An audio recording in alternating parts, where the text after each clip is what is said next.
High high সে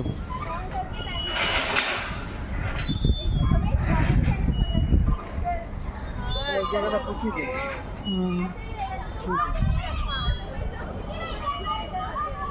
এখানে কিছুই নেই। এখানে শুধু ওই বাচ্চাদের শিক্ষামূলক কিছু মতো হলো। ওই দুটো দিন যাচ্ছে কিছুই নেই। ওইখানে ওইটা ভালো ছিল, আর ওইটা কম পয়সা অনেক গেছিল, 10 টাকায় হচ্ছে যে অমরাবতী অনেক ভালো। হ্যাঁ, তো পট করে পালিয়ে এসেই তো ভুলটা হয়।